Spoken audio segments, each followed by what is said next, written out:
that was probably the biggest piece of the nerves besides actually like, oh, this is the US Open. Like, on the tee now in the whatever US Open. Like, I mean, hearing your name announced right there is pretty crazy. Just faking confidence. Like, walk up there with a little bit of swagger, even if you finish dead last in your last tournament. Like, walking up there with a little pep in your step, kind of puffing out the chest, lifting your chin up is worth so much.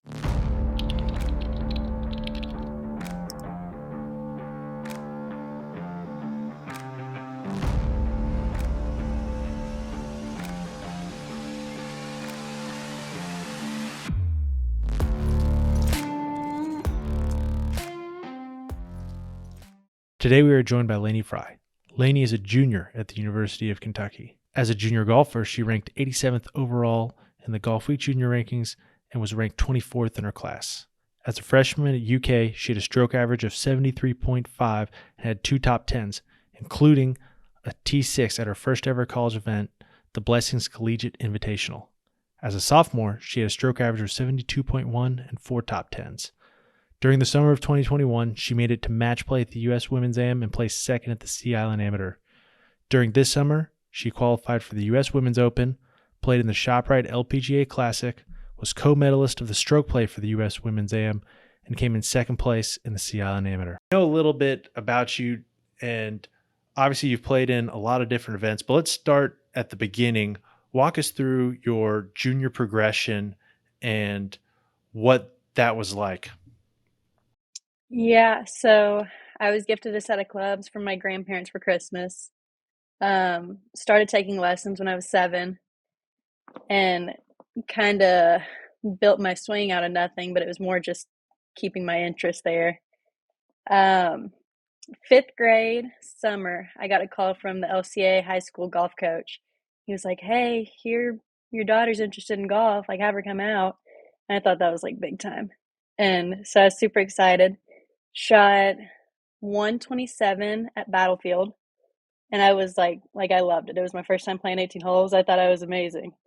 Um, but from then on, I kind of dropped every other sport and stuck with it, and high school golf became something really close to my heart. It was cool, and I know like college coaches, that's not necessarily what they're looking at, but it was amazing, and I developed so many friendships that really made me love golf and probably brought me here today.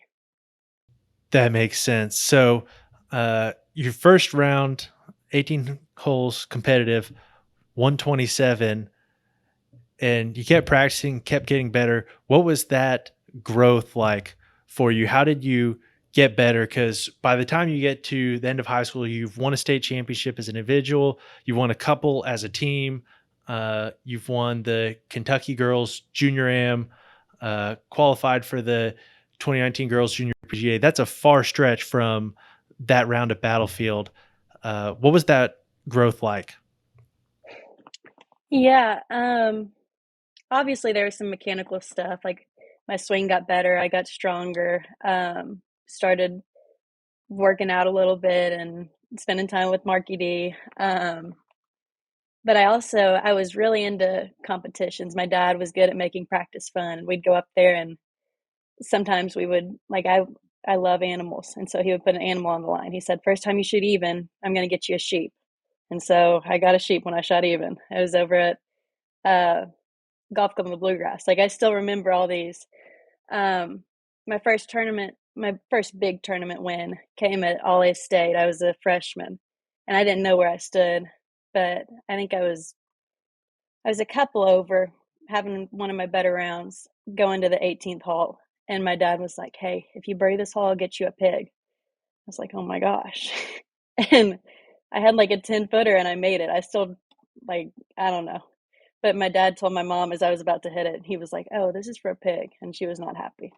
But we get in, I shoot 74, sign my scorecard, and then I find out it was for the win. And I still don't know if my dad knew that there's that much riding on it, but he was really good at making it fun and special. And I mean, obviously there didn't have to be a live animal on the line, but it was motivating at the time. When you're playing in those types of events, you get your first win. Did that make you feel more confident? Did you feel better after that type of stuff going on to play more and more events? Because you won a good amount in high school. Oh yeah, that first one was a big one. It was at Woodson Bend over in Western Kentucky, and I had seen like girls I looked up to win it and move on to do well in college, and I was like, oh my gosh, like that one was up there for me. And then to find out I won it without even really realizing it was definitely a big confidence booster and taught me that I can shoot a score close to par, which goes a long way in high school golf. And the team kept growing around me, and it was it that one definitely kick-started it, but it got really fun after that because lower scores came and more wins came with it, and yeah. Tell us a little about your team experience. What's your best memory of being with your team in high school golf? Because it sounds like that was an integral time for you, and something that really is hard to replicate. Mhm. So there was some coaching shifts in middle school, but once high school came, the older girls had mostly graduated, and we had a really young team. It was me and Sarah Harper, Emily Sparks, and Delia Gibbs, and then Mary Keen Mars. And we were like the solid five, and my dad was the coach, and it was just the sweetest group of girls, and everybody loved everybody. There was no drama whatsoever.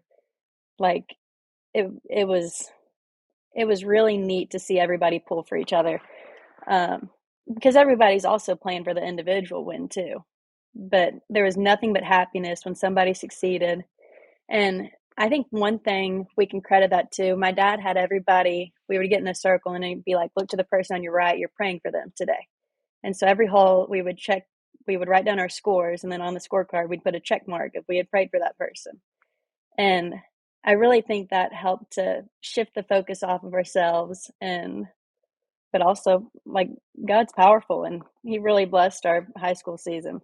That's really cool. I'd never heard that story before. As we know, you grew up on Keene Trace, just right of hole 6.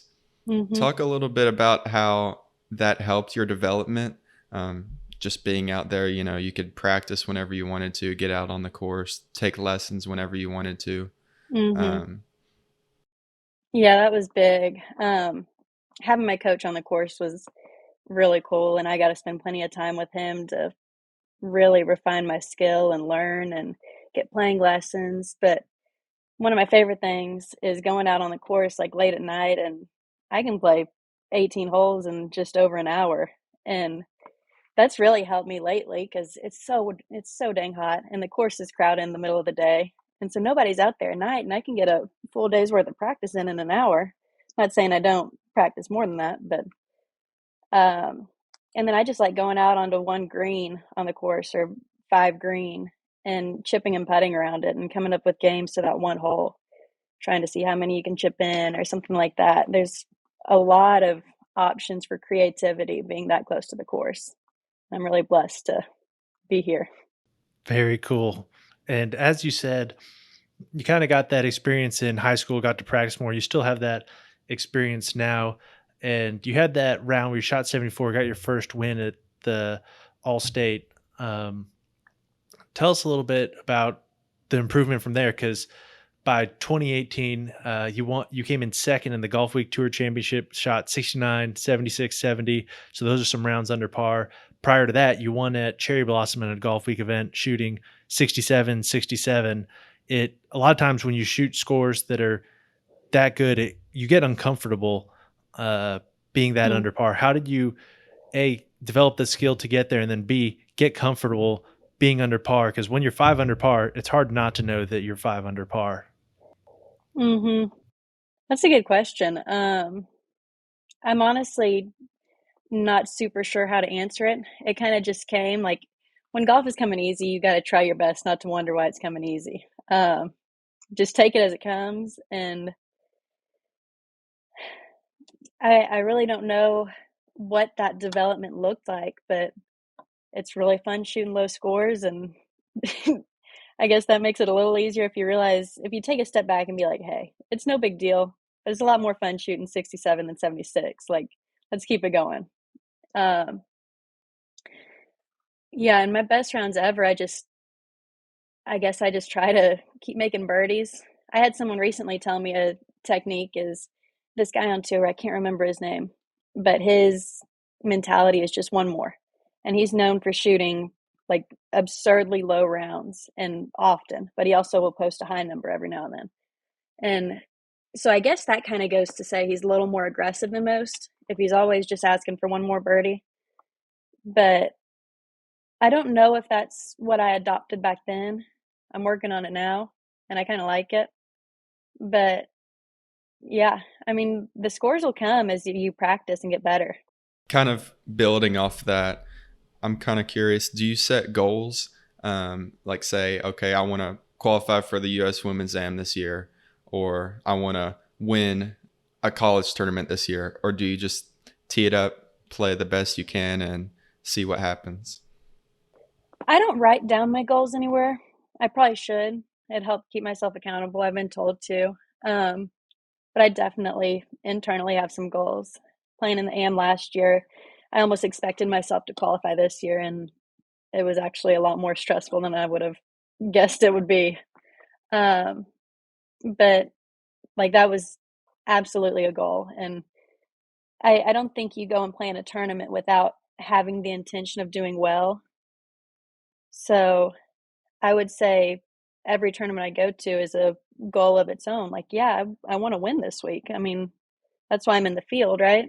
Um, but I don't write them down. I should. A recent goal of mine has been to get into the Augusta women's amateur, and I don't have that written down anywhere. But I mean, it's definitely a goal of mine.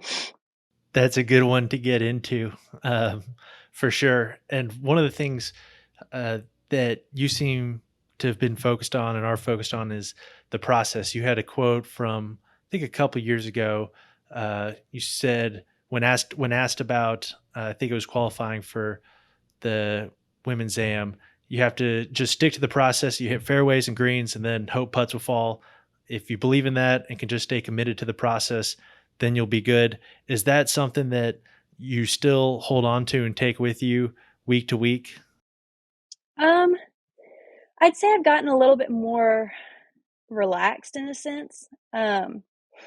I'm not freaking out if I don't hit fairways or greens because I've practiced and my game should be good enough to post a decent score if I'm not hitting the fairways and greens. It'll be easier if I'm playing that boring golf that everybody wants, but like I can score out of the rough. I can chip one in here and there. So I guess I'm not as strict by that, but I think I'm more strict in my practice. And you want to check all the boxes so that you're able to score when you're not hitting fairways and greens and hoping the putts do fall. What does being strict in practice look like? Um, so I've recently been taught within the last year to divide your practice up into thirds. So say you're on a range and you have 75 golf balls. The first 25 should be technique, like whatever you're working on. I've recently been working on laying off the club a little bit more and getting my right elbow in and kind of coming down on the same kind of plane. Like obviously there's some room for error up there, but I drop it down a lot at the top. And it overdoes my draw, but that's besides the point. So the first 25, you're focusing on that. Take videos there if you want, whatever. The next 25, you're working on shaping the shot. You've done your technique work, so that'll kind of bleed its way into shaping your shot without you actually being like, okay, get your elbow into the position.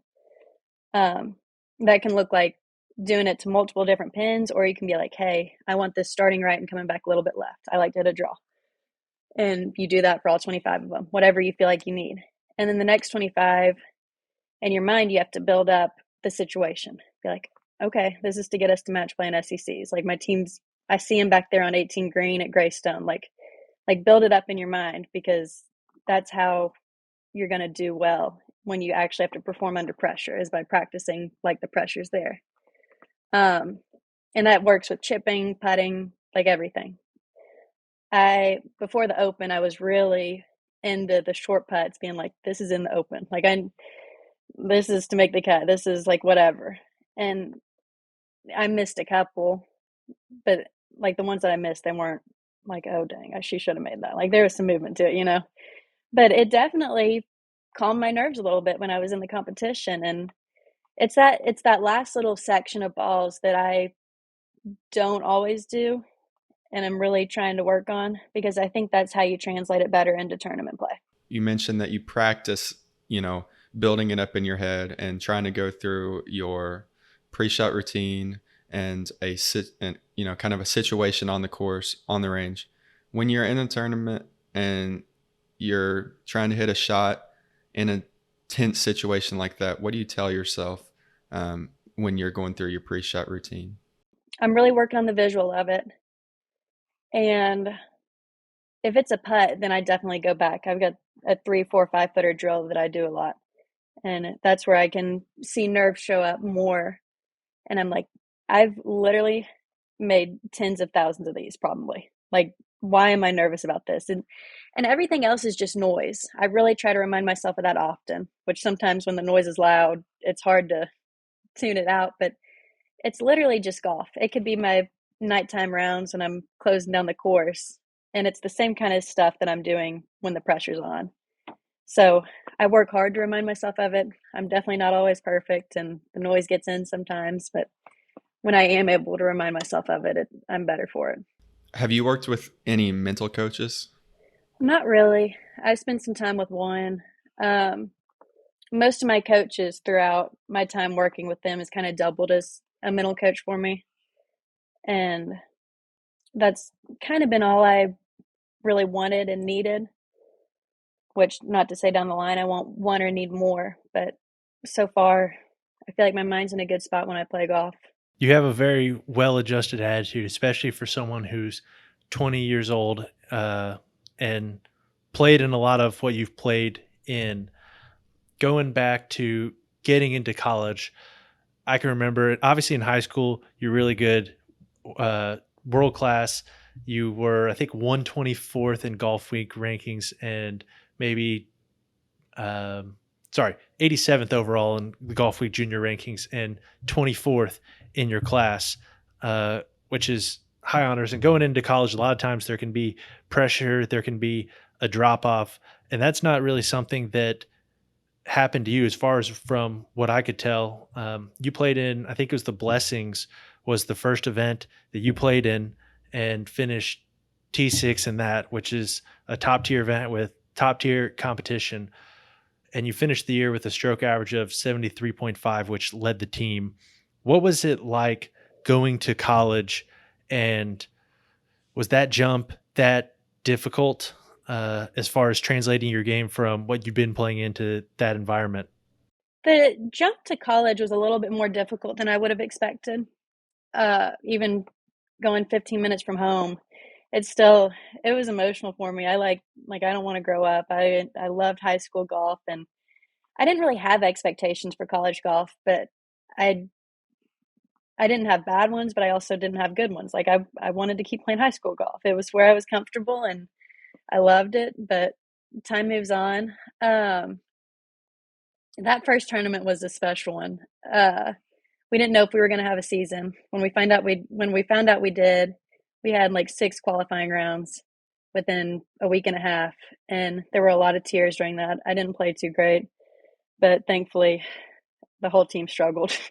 So I was able to claim one of the last spots, and I was just thankful to be there, but I definitely had some major anxiety going into it. I didn't know how I'd rank up. I didn't know, I didn't know what to expect from it.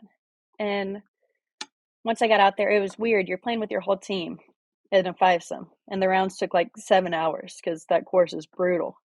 But once I got out there, you realize, it's just golf. It's the same thing I've been doing since I was 7 years old, and I just got that set of clubs. And yeah, it seems like it's a little bit bigger of a stage. There's some TV cameras out there, but it's the same game that I've been playing for 10 years at this point. Why are we putting this one on such a higher pedestal. It's not that much tougher. That makes sense. And jumping farther into that, you finished that year with 2 top 10, 2 top 20s, and then next year, so last year, had a stroke average of 72.1. You tied for fourth at the UCF Challenge, 4 top 10s, 5 top 20s. Have you felt like there's been any sort of jump in the past year, getting that one season under your belt, and then playing last year, taking that experience with you? Yeah. So, like I said, or I mentioned it a little bit earlier, my freshman year was interesting. It was all SEC schedule, and SEC's up there for the toughest conference out there. So, sophomore season almost seemed a little bit more relaxed and like a lesser competition. Not really, because I mean, we're still playing really tough tournaments, and an individual win's really hard to come by. But I felt very well prepared having that freshman year that was so tough. And that summer between your freshman and sophomore year, you got to match play in the U.S. Women's Am. You placed second in the first Sea Island Amateur, playing in some of those events with different competition than SEC. Seeing your game stack up from them, what did you learn playing in, especially like the U.S. Women's Am? Obviously, a big event, and that can be a little intimidating walking into a place like that because, frankly, like people at almost all the USAM events a little uptight. You can feel it in the air. There's a little bit formality everywhere. Mm-hmm. You don't have the right badges, you're not going to the right place. Doesn't matter who you are. What was that like, and what did you take away from it? Yeah, I was kind of clueless going into it. I remember in the qualifier, I knew I had a decent for not this year, last year's. I had like a 2-shot cushion, but I still have this 1.5 footer, and I'm like, oh my gosh, like I want to make sure I'm secure because I had built up the am in my mind while I'm playing the qualifier because it's human nature. We make it bigger than it needs to be. But then once I got there, I was kind of like, oh, like I wasn't disappointed or anything. It's still awesome. But I was like, I've played against a bunch of these girls before, but there's other ones. But like I didn't really pay attention to what the cut was going to be at. I kind of just went out and tried to play golf. I remember it started with the first hole was a par 3, and that really caught me off guard. I don't know why, but like that was one of my big takeaways from the first 2 rounds. I was like, when am I going to have to, because you start on one day and 10 on the next. And I was like, which day am I going to have to start on the par 3? Like that's kind of weird. But that's about all I remembered from the stroke play portion of it. And then my 2 teammates were there was a 12 for 2 playoff to get the last 2 spots. And I was like, oh dang, like they want this bad. I made it easy on myself because I didn't really know, but like this is important, and it's crazy. It was such a God thing, but the 2 of them got the 2 spots, and I was there to watch, and I realized how big of a deal it was. So usually when we do these interviews, I ask someone about, the strength of their game, and usually I've played with them a bunch. I know what their strength is. From the times that I've played with you, I can't really identify a weakness. If you do have a weakness in your game, what would you say it would be? I'm not going to call it a weakness, but I've definitely been spending more time on my short game and putting as of lately. Driving, ball striking, distance, all comes pretty easy to me. I feel like my mind's gotten to be in a pretty good spot, and I can work my way around the course pretty well. So just getting more comfortable with different short game situations and having a go-to chip shot, like a technique. Hey, I've got a 15-yard pitch. Like I've got a technique for this. Um, and then I've been spending a lot of time putting. Would you say that's something that you've had to improve because you're playing on these bigger tournaments on tougher courses, or has that kind of been something that you've always had to work on? It's been highlighted in the bigger tournaments on bigger courses. I don't know the exact stats, but like at the Open, they did shot link and strokes gained for me. And I want to say I lost 7 shots a day to the field with short game and putting, which is just mind blowing. Which, to be honest, it's most scary because I didn't feel like it was that bad. Like, obviously there's room for improvement. That just means you hit it really well, because I don't think you were too far off the cut line there. I shot 5 over, 4 over. I had a couple big holes that cost me, but yeah, I was hitting it pretty well. And obviously, shot length doesn't show everything. It just shows from the fairway, a 15-yard shot, like you got it this close, and then you miss the putt. So there was bad lies involved and tough breaks that make that number a little bit higher than it is. But yeah, it really pointed to me that I needed to improve that. And also just practicing it, because like I said earlier, like that shorter motion is where the nerves show up more, for me at least. So the more I practice, the more I'm going to feel prepared, and that situation isn't going to scare me as much. Let's talk a little bit about that preparation there, and specifically about the U.S. Women's Open. You played in that this summer. Talk to us about the qualifier, your preparation for the qualifier, and then going to that Open, and what preparation was like for that and how it felt after you got out there. So preparation for the qualifiers just bring out a different kind of nerves. There's more pressure there because you want to go to the tournament. Like, you've got to travel for the qualifier, and like, if you don't make it through, you're like, oh, like, why did I come up here in the first place, you know? I wish I could be able to look at it as great experience either way, but there's definitely a little, I don't know, the vibe at a qualifier isn't as good as at a normal tournament.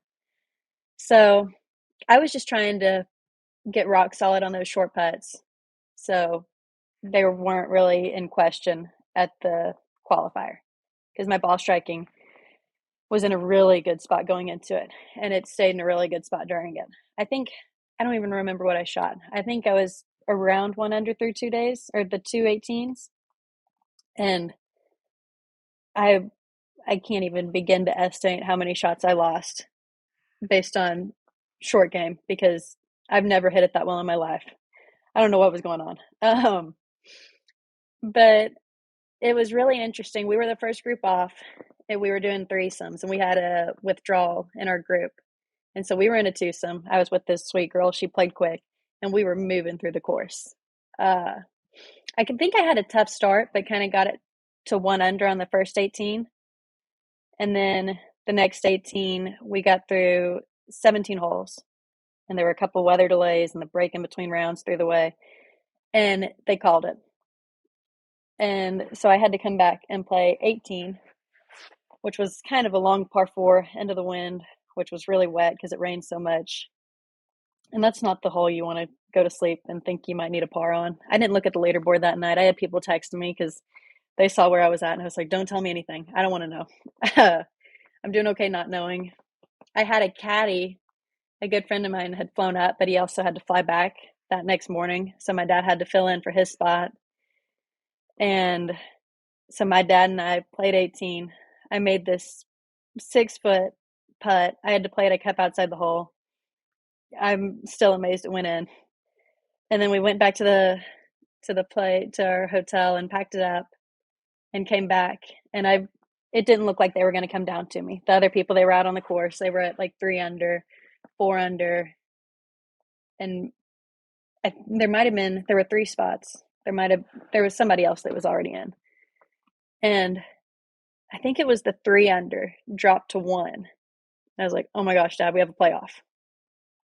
And so I was going to roll a couple putts. I hadn't swung a club in like 3 hours. And they're like, no, we need you on the team now. And I was like, oh, shoot. Okay. And so I didn't get any sort of warm up for the playoff. Missed my drive a little left. I'm in the rough. The other girl, it's a par 5 reachable. She gets it up there close to the green. I have to lay up. The wet rough is just not going to let me hit a hybrid out of it. And I lay up, and I mean, again, it was such a God thing. I had the perfect number and hit it to a couple inches, took the question out of the short putt, and the other girl didn't get up and down. So I still, like, I'm almost getting goosebumps and teary talking about it, but it was just such a cool experience to get through that qualifier in that kind of way. Like, I used to before that, I probably wouldn't say I'm the most clutch person ever. And maybe I wasn't. I just got lucky with the wedge number. Maybe that's all it was. But that was a big confidence booster. I was like, well, shoot, that was really fun. And like, I came out on top. Like, that's like puff out your chest a little bit, like that's pretty cool. But I really think it was all a God thing that I missed it in the rough and had to lay up to my good number. And I hit it to a couple inches. Like, there's so much that could go wrong there. Um, but then for the Open, the preparation was a little bit more mindful. Lots of that short putting drill. Like, this is to make the cut, like I said earlier. Trying to dial in my swing as much as possible. My coach had me talking to people that had been in that high pressure situation before, and he's a caddy on tour, so he knows that high pressure situation pretty well. So I felt prepared going into it, but nothing will prepare you for those nerves. That is a big situation to be in, but you played in that this summer. You also played in the LPGA, the ShopRite Classic. What was it like? I know we talked about the USAM when you went there. You were like, "Oh, I've played against a lot of these people. Like, I'm familiar with them. I'm not out of my element."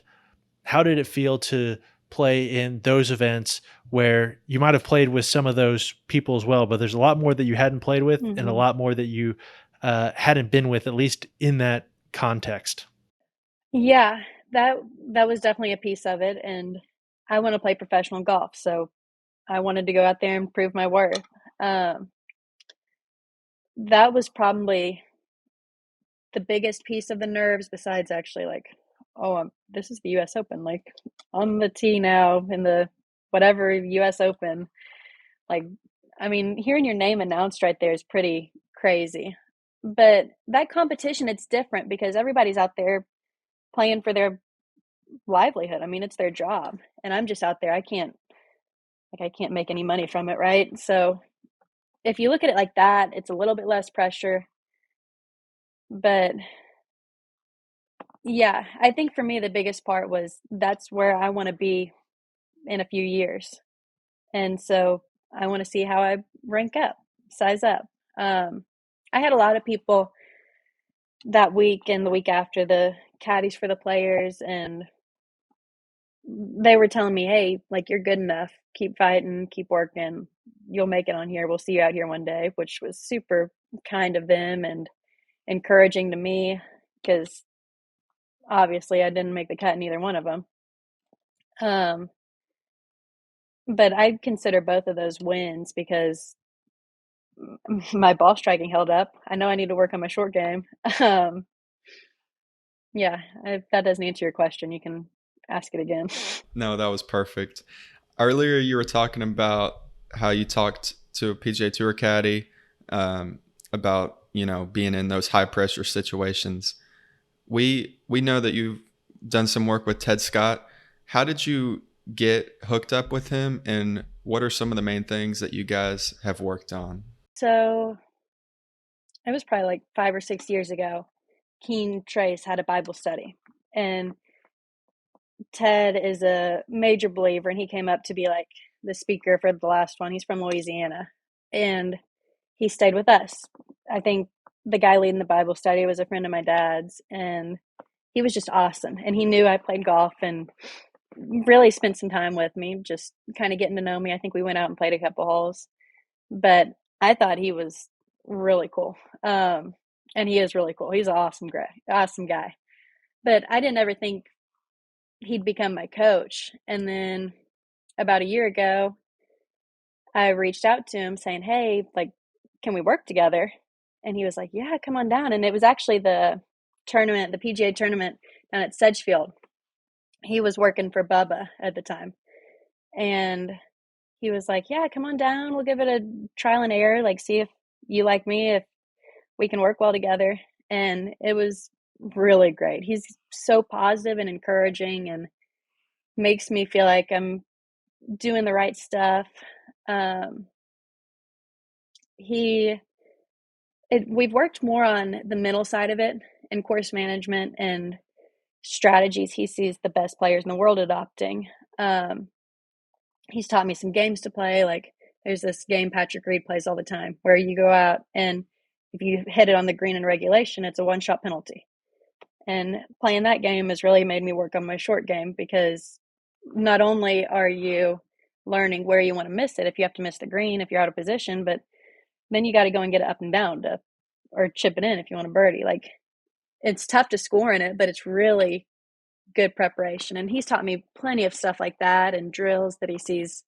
He's working with Scotty Scheffler now, drills that he sees him doing. And he's taught me breathing techniques he's learned from Bryson. And he's just well respected on tour. So he gets info from the best players and kind of guides me along as I'm trying to make it on tour one day. That is all really, really cool stuff. I have a couple questions from that. First of all, I'd like you to go deeper into some of that course strategy stuff that he's been working on with you. And then also would like to hear about the breathing techniques. Yeah, so the course strategy, he just kind of dumbs it down.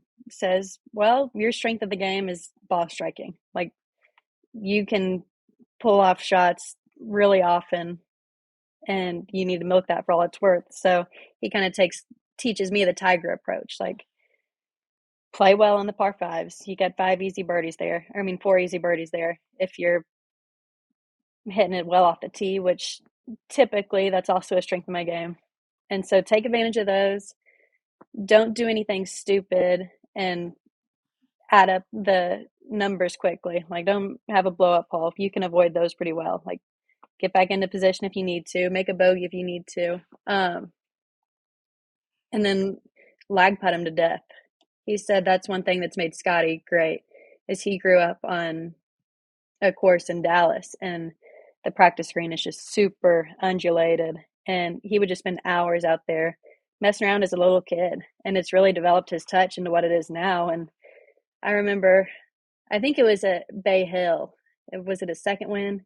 He like lagged it from 75 feet to a couple inches, knowing that that was for the win. And I was like, oh my gosh, like that touch is unbelievable. But then you realize, hey, I mean, he's literally been doing it since he was a child. Like he should be good at that. So it's kind of course management as far as simplifying it. Like it kind of goes back to hitting the fairways and greens, which we know we can survive if not, but try and hit the fairways and greens and surprise yourself by making a few lags and surprise yourself by missing a couple towards the hole. And I mean, it makes golf pretty easy when you think about it like that.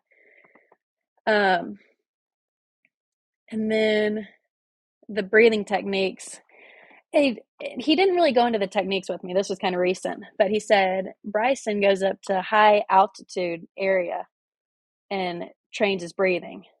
And so I guess that teaches his lungs to, or I guess belly breaths to be more efficient. And I just thought that was really interesting. Obviously, I haven't been able to get to somewhere high enough altitude to work on that. But if I ever find myself in Colorado, I'm going to be breathing through the nose. That's funny. And that course management he's taught you mirrors a lot of things that we've heard from great players, and that is kind of that Tiger approach, which is playing aggressively to some conservative targets and making the most of what you can out of things and minimizing those mistakes. Mm-hmm. When it comes to mistakes, it's easy for nerves to cause you to make mistakes. What tournament have you felt the most nerves in, and how did you react or manage those nerves? Blessings was up there. I was really nervous going into it. I didn't know what to expect. But they weren't really bad nerves. They were just like kind of excited, kind of like, oh my gosh, like what have I gotten myself into? But freshman year SECs, they were pretty bad nerves. It wasn't the beneficial kind. They had me teary the whole week leading up to it. Like I was just nervous. We had put that tournament up on a pedestal as a team, and I think we learned from it. But I mean, I didn't have to, like, obviously you want to go along with what the team's teaching you, but I didn't have to take it to heart if I had known it was going to end up hurting me.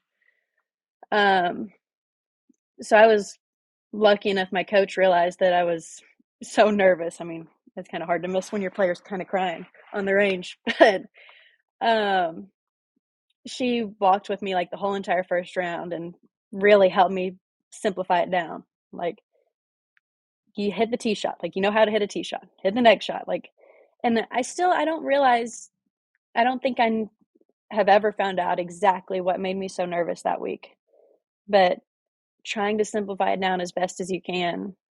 And looking back, like, it's literally just a golf tournament. We didn't do too hot in it.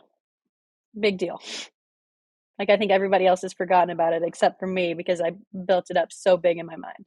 When you've gotten to the end of those situations, like not just that, but playing in these quote unquote bigger events, as you've talked about, it sounds like you've gotten to the end of them and looked back and been like, or been there and said, this isn't that big of a deal.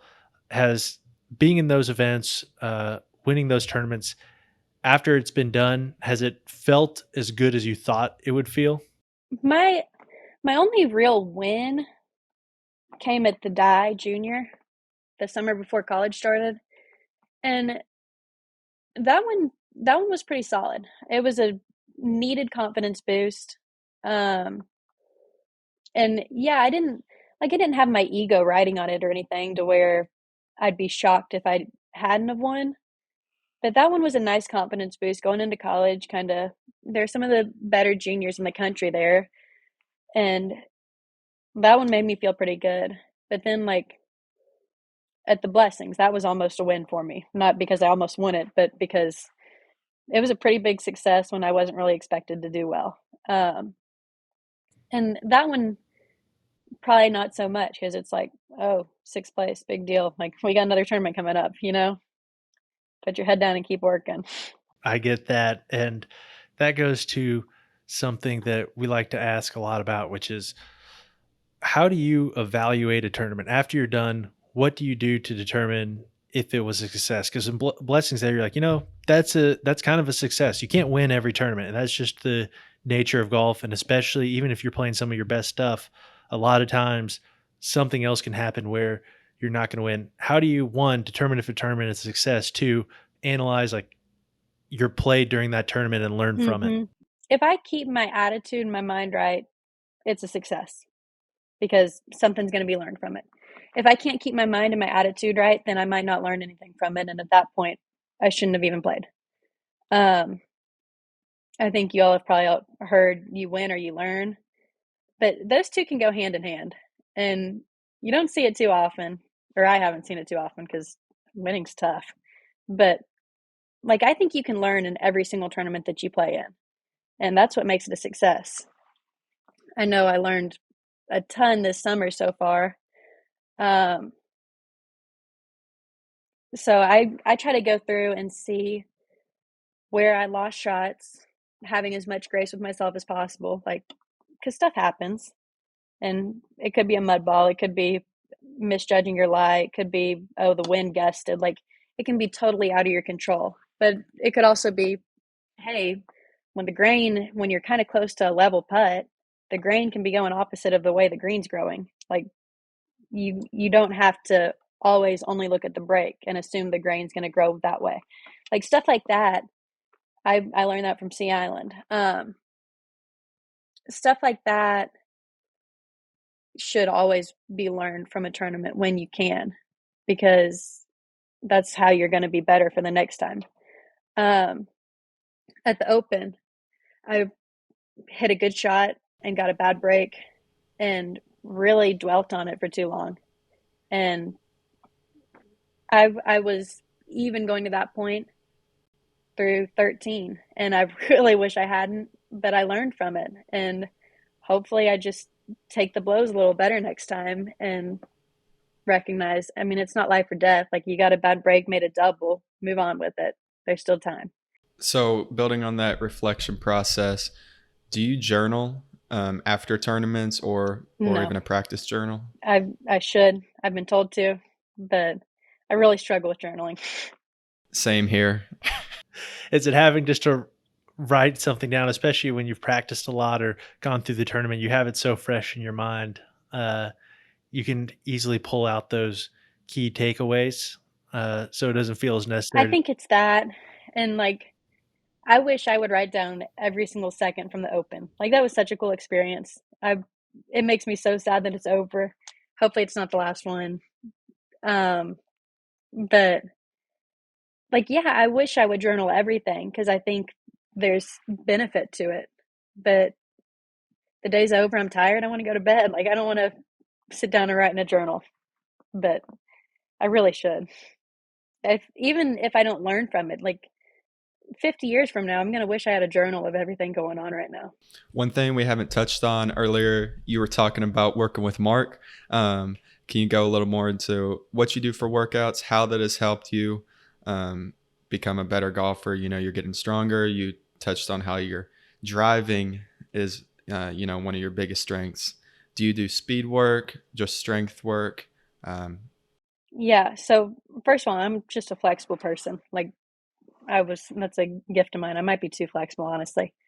Um, but yeah, all through middle school and high school, I worked with Mark DiNardo, called him Marky D. That was great. Awesome preparation for college. Um, Tons of my teammates get injured, and a lot of it's from the weight room. So I would recommend everybody does some sort of strength training before college to avoid those injuries because, like, when I say everybody's injured, like, everybody's injured. And I've been lucky enough to not have to deal with any of that. Um, as far as in college, I think the workouts DiNardo does prepares you really well because you do like a little bit of a warm up, something explosive to the start, and then you'll do like the main lift, which is either for us a bench press or a back squat, and then you do accessories off of that, and that's like rows or glute bridges, like lesser strain activities or exercises, but you're still building strength with them. And normally, I mean, I feel the most sore from those accessories that we do. And then we end with some stretching just to kind of prevent soreness from it. But I really think the biggest aspect for my sake of speed training has been like working on the quicker movements, like doing the box jumps and the med ball throws and slams and whatever that looks like, because you're really training. There's quick twitch muscle fibers that you're working on when you do that. And even back squats can help to train those if you do it with a little bit lighter weight and you make sure you're really explosive on the way up. And that's where you get speed from in your swing. And you need strength to go with it because you can't be all quick twitch. But that's that's been I can swing it faster than I should be able to based on my build. And I think those workouts are a large piece of that. That's a good thing to have in the tool bag.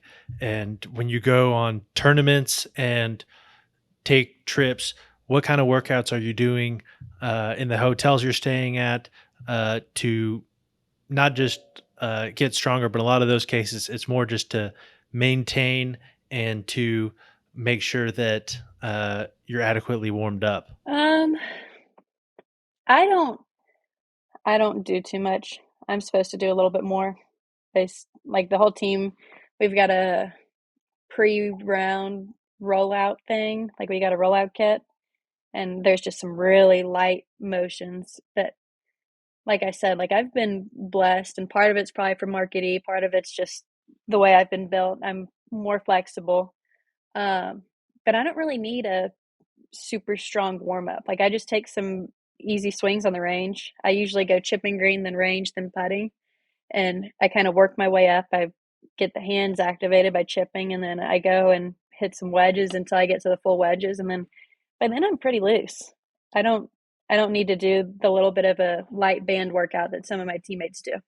That makes sense. Well, the last question we ask all of our guests is, now you're older, you're smarter. If you go back to yourself as a junior golfer, tell yourself one thing, what would it be? Hmm. I think I'd say take it easy on yourself. Um, like I wasn't too hard on myself, and so blessed to have a great support group and people that want the best for me that reminded me of that. But like it really, that stuff doesn't matter. If you're meant to make it, you're going to make it. Like it's all going to happen in its own time, and God's will's infinitely better than what we could imagine or draw up for ourselves. So there's really no point in stressing over it. And then also something I've recently learned, you mentioned Ted Scott earlier, but he's telling me a lot about the confidence piece. Um, just faking confidence. Like walk up there with a little bit of swagger, even if you finish dead last in your last tournament. Like walking up there with a little pep in your step, kind of puffing out the chest, lifting your chin up is worth so much than I could ever imagine. Those are both good things to take away. And that's a theme that a lot of our guests have said when they look back is, just enjoy it. They wish they'd enjoyed it a little bit more because it's hard to get those times back. Actually, it's impossible. We appreciate it a ton. If people are trying to reach out to you, get in contact with you on social media, what's the best way? I'm on Instagram. It's at Laney Frye 11, I think. But like I don't have any posts. Occasionally I'll do a story. And then I'm on Twitter too, but I hardly ever get on there. So yeah, text me. Excellent. Thanks for joining us today. Please do us a big favor and like and subscribe on YouTube, Spotify, and Apple Podcasts so we can help others learn how to play better tournament golf. You can find us online at thetournamentcode.com, on Instagram at thetournamentcode, and on Twitter at tournamentcode. As always, feel free to reach out to us at those places or email us at daniel@thetournamentcode.com and cooper@thetournamentcode.com. We hope you join us as we continue to dive deeper into what it takes to play elite tournament golf.